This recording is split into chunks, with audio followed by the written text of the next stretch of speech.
সেনাপ্রধান হিসাবে আমার প্রধান দায়িত্ব হচ্ছে সেনাবাহিনীকে সবসময় যুদ্ধের জন্য প্রস্তুত রাখা, বিভিন্ন ভবিষ্যৎ চ্যালেঞ্জের জন্য প্রস্তুত রাখা। সেই কাজটাই ইনশাআল্লাহ আমি করে যাব। সেনা শাসন অথবা জরুরি অবস্থা জারি হইতেছে বাংলাদেশ। শেষমেশ হয়তো সেনা শাসনই আসবে অথবা জরুরি অবস্থা ঘোষণা। ডক্টর মোহাম্মদ ইউনূসের পাওয়া নোবেল পুরস্কারটাকে বাতিল করতে হবে। শেখ হাসিনার পদত্যাগের পর থেকে দেশ জুড়ে যে অস্থিরতা বিরাজ করছে, এটার শেষ কোথায় আমরা জানি না। ইউনূস এবং সমন্বয়কদের ভিতরেও কিন্তু ঝামেলা চলছে। ইউনূস থাকবে কি থাকবে না এটারও কোনো গ্যারান্টি নেই। মূল কথা, আমাদের দেশ এমন একটা টিকে যাচ্ছে যেটা আমাদের কল্পনার বাইরে। এক্স্যাক্টলি কি হতে যাচ্ছে প্রতিদিনকার আপডেট নিয়ে আমরা হাজির হয়েছি, তো দেখতে থাকুন ভিডিওটি। দেশের বর্তমান খারাপ অবস্থায় সেনাপ্রধান মুখ খুললেন। দেশের যে পরিস্থিতি চলছে, হিন্দু মুসলিম দাঙ্গার মতো অবস্থা তৈরি হয়েছিল, সেই অবস্থা এখনো যে মিটেছে সেটা বলা যাবে না। ছাত্ররা মাঠে আন্দোলন করছে, গার্মেন্টস কর্মীরা মাঠে নামছে প্রায় প্রতিদিনই বেতনের দাবিতে, বিভিন্ন দাবিতে। রিক্সা আন্দোলন আপাতত বন্ধ হয়েছে হাইকোর্টের আদেশ এক ধরনের স্থগিত করার জন্য। সব মিলিয়ে সব দিকেই যখন অস্থিরতা চলছে, অন্যদিকে আওয়ামী লীগ এই অস্থিরতার মাঝে ফিরে আসার চেষ্টা করছে। এরকম পরিস্থিতিতে সেনাপ্রধান আজকে একটা অনুষ্ঠানে দেশের বর্তমান পরিস্থিতি নিয়ে প্রথমবারের মতো মানে অনেকদিন পরে প্রথমবারের মতো মুখ খুললেন। গত বেশ কিছুদিন এই যে খারাপ পরিস্থিতি চলছে, এই পরিস্থিতিতে সেনাপ্রধানের কোনো বক্তব্য পাওয়া যায়নি। সেনাপ্রধানের বক্তব্য না পাওয়া যাওয়ার কারণে এক ধরনের ধূম্রজাল তৈরি হয়েছিল যে সেনাবাহিনী কি ভাবছে, সেনাবাহিনী এই মুহূর্তে কি করবে।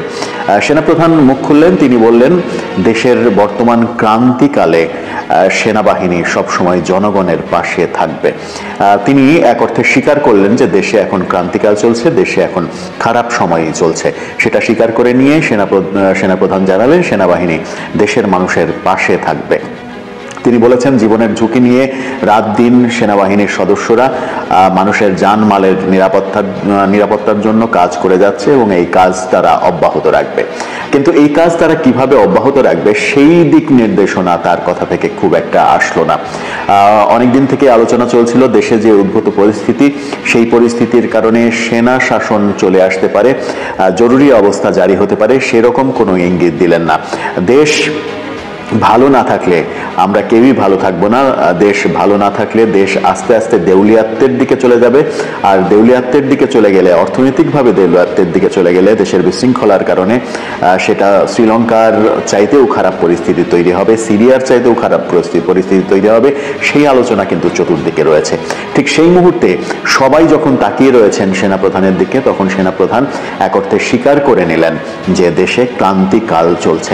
এখন প্রশ্ন হচ্ছে যে সেনাবাহিনী প্রধান কি সিদ্ধান্ত নেবেন এই ক্রান্তিকালে দেশকে সঠিক পথ দেখানোর জন্য, কোন উদ্যোগের দিকে তিনি যাবেন। তিনি কি সেনা শাসন জারি করার দিকে যাবেন, জরুরি অবস্থা জারি করার দিকে যাবেন, নাকি এই সরকারকেই সহযোগিতা করে যাবেন পেছন থেকে যেভাবে সহযোগিতা করে যাচ্ছেন। এই সরকারকে যেভাবে সমর্থন করে যাচ্ছেন, সেই সমর্থনে খুব একটা যে কাজ হচ্ছে, আইন শৃঙ্খলার পরিস্থিতি যে খুব একটা উন্নতি হচ্ছে সেটা বলা যাবে না। চারিদিকে মব চলছে, সেই মব এখনো থামছে না। গত রাতেই দেখেছি একজন প্রখ্যাত সাংবাদিক মুন্নি সাহা, তিনি মবের কবলে পড়েছিলেন।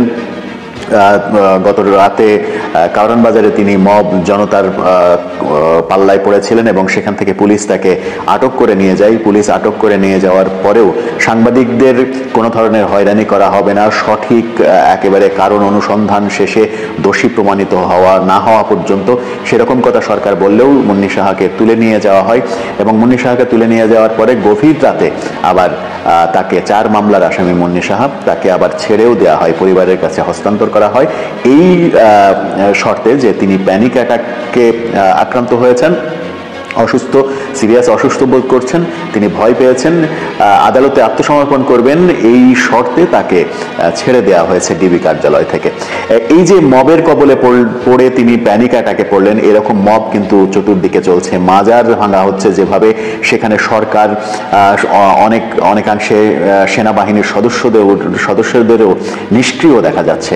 এই চতুর্দিকে সারা দেশে যখন মব চলছে এবং আইনশৃঙ্খলা অবস্থার পরিস্থিতি অবনতির একেবারে চরম পর্যায়ে চলে গেছে, তখনও যদি সেনাবাহিনী চুপ করে থাকে, সেনাবাহিনী যদি কোনো পদক্ষেপের দিকে না যায়, তাহলে মানুষের শেষ ভরসার জায়গাটা নষ্ট হবে, এমন মতামত রয়েছে।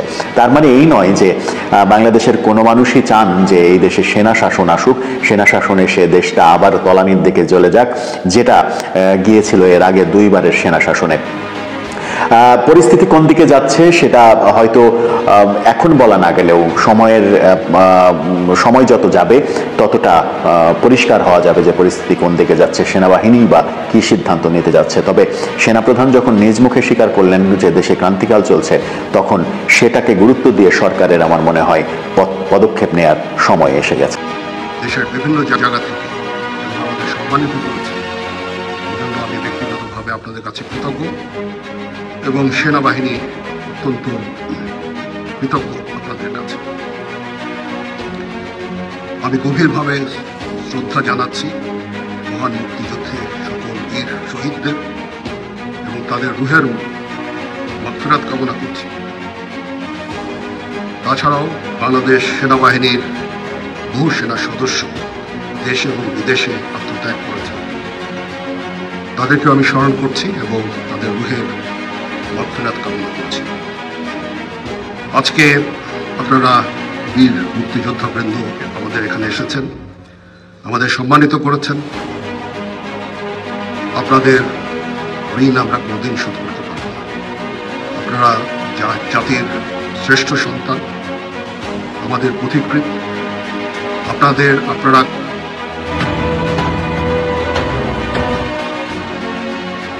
খালি মুক্তিযুদ্ধ করে দেশ স্বাধীনই করেননি, পরবর্তীকালে সেনাবাহিনী যখন নতুন ছিল, সৃষ্টির সময় থেকে সেনাবাহিনী আপনারা অবদান রেখেছেন। আপনাদের এই অবদানের ফলশ্রুতিতেই আজকে যে সেনাবাহিনী আমরা এখানে দাঁড়িয়ে আছি, সেই সেনাবাহিনী। এই সেনাবাহিনী দেশের ক্রান্তিকালে অনেক ভালো কাজ করে যাচ্ছে। দেশ এবং জাতি এই সেনাবাহিনীর কাছে কৃতজ্ঞ। দিন রাত সেনা সদস্যরা পরিশ্রম করে যাচ্ছে দেশের আইন শৃঙ্খলা রক্ষার কাজে। তাছাড়াও আমরা দেশ এবং জাতি গঠনের বিভিন্ন কাজে আমরা নিয়োজিত আছি। ইউএন মিশনে আমরা কাজ করে যাচ্ছি, বিশ্ব শান্তি রক্ষায় আমরা কাজ করে যাচ্ছি। ডিজাস্টার রিলিফ কাজেও আমরা করে যাচ্ছি এবং আমরা পারদর্শিতা অর্জন করেছি। এটা একমাত্র সম্ভব হয়েছে আপনাদের ঐকান্তিক প্রচেষ্টা। আপনারা যে আমাদেরকে যেভাবে প্রশিক্ষিত করেছেন, যেভাবে মোটিভেটেড করেছেন, যেভাবে আমাদের দিক নির্দেশনা দিয়েছেন, তার ফলশ্রুতিতে আজকে এই সেনাবাহিনী এই বর্তমান জায়গায় আছে। এটার কৃতিত্ব অবদান সম্পূর্ণই আপনাদের।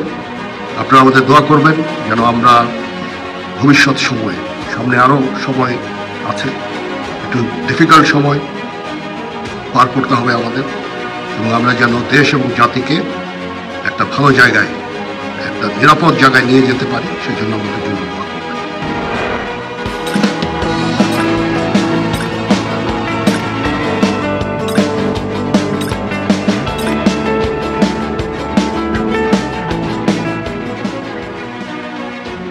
ডক্টর মোহাম্মদ ইউনূসের সাথে ভারতের যে সম্পর্ক, এটা দিন দিন তলানিতে যাচ্ছে। যে দাবি এতদিন আওয়ামী লীগ করে গিয়েছিল ক্ষমতায় থাকতে, সর্বোচ্চ হয়তো তলে তলে চেষ্টাও করেছে কিনা জানি না, বাট বিভিন্ন নেতাকর্মীর বক্তব্যে এই বিষয়টা স্পষ্ট হয়ে উঠে এসেছিল।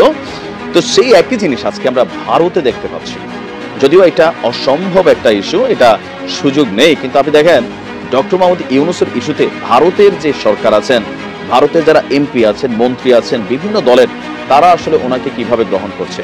আপনি তাদের বিভিন্ন বক্তব্য যদি শোনেন, সরাসরি তাদের বক্তব্য হচ্ছে ডক্টর মোহাম্মদ ইউনূস মৌলবাদী একটা গোষ্ঠীকে প্রায়োরিটি দিয়ে তিনি তার রাজনীতি করছেন। মানে এখানে মৌলবাদী বলতে যেটা বোঝানো হচ্ছে, গেল 3 মাসে বাংলাদেশের বিভিন্ন ইস্যুতে, ভারতের ইস্যুতে আমাদের যেই মানুষ রাজপথে নামছে, ভারতের ইস্যুতে যারা বক্তব্য দিচ্ছে, ইস্কনের ইস্যুতে যারা বক্তব্য দিচ্ছে, তো অধিকাংশই আলেম ওলামা টাইপের, অথবা ধরেন যারা মাথায় পাগড়ি পরেন অথবা পাঞ্জাবি পরিহিত একটা শ্রেণী। তো তারা বেসিক্যালি এই জিনিসটাকে ফোকাস করছে, কারণ ভারত বিদ্বেষী বক্তব্যে তারা মনে করছে এই সরকারটা আসার পরে হঠাৎ করেই ইতিহাসে গত 53 বছরে আওয়ামী লীগ, বিএনপি বা এরশাদ সরকার ক্ষমতায় ছিল, কখনো এতটা ভারত বিদ্বেষী অবস্থান বাংলাদেশের জনগণের ছিল না, যেটা এই মুহূর্তে আছে। তো এই সকল বিষয়কে ফোকাস করে বাংলাদেশ বিরোধিতা এবং খবরের শিরোনামে উঠে আসতে প্রতিযোগিতার খাতায় আবার নাম লিখেছে কলকাতা হাইকোর্টের প্রাক্তন বিচারপতি এবং বিজেপি মানে মোদীর দলের সংসদ সদস্য অভিজিৎ বন্দ্যোপাধ্যায়। তিনি বলছেন যে অন্তর্বর্তী সরকারের প্রধান উপদেষ্টা ডক্টর মোহাম্মদ ইউনূসের পাওয়া নোবেল পুরস্কারটাকে বাতিল করতে হবে। মামার বাড়ির আবদার, বাড়ি ছুটিয়ে লাল করে দেবে নোবেল কমিটি। হ্যাঁ, বাট দেখেন আবদারের নমুনা কি। সংসদ অধিবেশন শেষ করে কলকাতা ফিরে বিমানবন্দরে সাংবাদিকদের প্রশ্নের উত্তরে তিনি বলছেন যে বাংলাদেশে অত্যন্ত অন্যায় হচ্ছে। এই যে ইউনূস, ইনি নোবেল পুরস্কার পেয়েছেন শান্তিতে। আমার মনে হয় গত 90 দিন ধরে যেভাবে উনি সরকার চালাচ্ছেন সম্পূর্ণ বেআইনি একটা সরকার, এবং তাদের প্রধানমন্ত্রী এখনো পদত্যাগ করেননি, তিনি যেখানেই থাকুক। দেশটিতে রাতে যেভাবে অন্য ধর্মের উপর আক্রমণ চলছে, তাতে আমি মনে করি নোবেল কমিটির এই মুহূর্তে তার নোবেল পুরস্কারটি ফিরিয়ে নেওয়া উচিত। আমি জানি না এই ধরনের কোনো নিয়ম আছে কিনা, আগে জানা উচিত, আমিও আসলে জানি না আছে কিনা। তবে দেওয়ার নিয়ম থাকলে সেটা বাতিলেরও নিয়ম থাকা উচিত। মানে তিনি বুঝতে চাইছেন যেই নিয়মে দিচ্ছে, যেহেতু এখন তিনি এভাবে অবস্থান তৈরি করছেন বাংলাদেশে, তো সেই কারণে তার এই নোবেলটা বাতিল করা উচিত। বাংলাদেশের আন্তর্জাতিক পরিস্থিতি নিয়ে সারা পৃথিবী নজর রাখছে দাবি করে তিনি বলছেন এই অসভ্যতা চলতে পারে না কোথাও। তার আরো বক্তব্য, যাকে গ্রেপ্তার করা হলো মানে চিন্ময় দাস, প্রথম দিন তাকে অন্যান্য সাধারণ অপরাধীদের সাথে রাখা হয়েছে। কোন সভ্য দেশে এরকম হয় বলে আমি শুনিনি। আমাদের এখানে যিনি ইস্কনের আছেন তিনি আশঙ্কা প্রকাশ করছেন তাকে যে কোনো সময় মেরে ফেলা হতে পারে। যদি আটকে রাখতে হয় তাহলে কোনো গেস্ট হাউসে আটকে রাখুন এবং কোনো আলাদা জায়গায় নিয়ে রাখুন। মানে তার বক্তব্য, তাকে যে সাধারণ কয়েদিদের সাথে রাখা হয়েছে, তো জেলের ভিতরে তার প্রাণহানির একটা শঙ্কা আছে, সেই কারণে তাকে ডিভিশনগত সুবিধা দেওয়া উচিত। বাট সরকার কিন্তু এটা দেয়নি বা আদালত দেয়নি, সরকার আদালত দেয়নি। এমনকি হিন্দুদের ইস্যুতেও তার বক্তব্য হচ্ছে যে যারা আক্রমণ চালাচ্ছে তারা জেনে রাখুন পৃথিবীর বিভিন্ন দেশে তাদের ধর্মীয় সম্প্রদায়ও আছে যারা মিলেমিশে থাকে। যেমন আমাদের ভারতবর্ষে তিনি তো সন্ন্যাসী, তাকে তো জেলের ভিতর ধর্মাচরণ করতে দিতে হবে, সেটা আপনারা বন্ধ করেছেন কিভাবে? জোর করে গরুর মাংস খাওয়ানো হচ্ছে কিনা তাও জানা যাচ্ছে না। এরা কই পর্যন্ত চিন্তা করছেন? মানে এদের ভারতের মধ্যে চিন্ময় দাসকে গ্রেপ্তারের পর তাকে কেন ডিভিশন দেওয়া হলো না, আলাদা রাখা হলো না? তাদের গণমাধ্যম, তাদের মন্ত্রীরা, তাদের এমপিরা কিন্তু লাগাতার বক্তব্য দিয়ে যাচ্ছেন। ইভেন তাদের মিডিয়াতে যা প্রচারিত হচ্ছে, আমাদের সরকার যখন বলছে এগুলো বাড়াবাড়ি, অতি মিথ্যাচার, তাদের রাষ্ট্রের যে পররাষ্ট্র মন্ত্রণালয় থেকে ব্রিফিং করে সেখানে বলছে কোনো বাড়াবাড়ি নাই, বাংলাদেশে এগুলোই ঘটতেছে। তো সবকিছু মিলিয়ে ডক্টর মোহাম্মদ ইউনূসের এই সরকারটা এই মুহূর্তে সার্বিক যে পরিস্থিতি আছেন, আইন শৃঙ্খলার অবনতি, এটা তো একদম দৃশ্যত। তো এগুলোর কারণে ভারতীয়রা এই ইস্যুটাতে একটা সুবিধা পাচ্ছে। তবে আমার একটা রহস্যময় অ্যাক্টিভিটিস মনে হয় যে চিন্ময় কৃষ্ণ দাসকে এখন আসলে কেন গ্রেপ্তার করা হলো, আর তার গ্রেপ্তারের ইস্যুতে কেন সারা বাংলাদেশে এভাবে আমাদের সনাতনী জাগরণ মঞ্চের ব্যানারে মানুষ রাজপথে নেমে আসছে, একটা জীবন ঝরে গেল, এরপরে ইস্যুটা কোনো না কোনোভাবে বন্ধ হচ্ছে না। আমাদের সরকারের যিনি পররাষ্ট্র উপদেষ্টা আছেন তৌফিক সাহেব, তিনি ভারতের ইস্যুতে বলছেন ভালো সম্পর্ক আছে। তো ভারত কূটনৈতিকভাবে কোথায় ভালো সম্পর্ক আমাদের সাথে রাখছে? এই বিজেপির যে বক্তব্য আছে এগুলো নিয়ে আমাদের সরকারের কঠোর প্রতিবাদ করা উচিত। কিন্তু ভারতের সাথে পাঙ্গা নিয়ে আমরা কি আসলে টিকে থাকবো? এটা হচ্ছে খুবই বাস্তব একটা আপনাকে ভাবতে হবে। যদি আমরা টিকতেই না পারি তাহলে আমাদের উচিত টেকনিক্যালি ভারতকে হ্যান্ডেল করা, তবে ন্যায্যতা, সমতার ভিত্তিতে, পারস্পরিক সম্মানের ভিত্তিতে। তো এই ভিডিওটি আপনাদের কিরকম লাগলো এবং দেশের বর্তমান সময়ে যে পরিস্থিতি এটা কোন দিকে যাচ্ছে এবং এটার পরিত্রাণের উপায় বাকি, এটা নিয়ে একটা কমেন্ট করে দেন এবং নির্দিষ্ট সব টপিকস জানার জন্য ফিল্ম স্পায়ার সঙ্গেই থাকুন।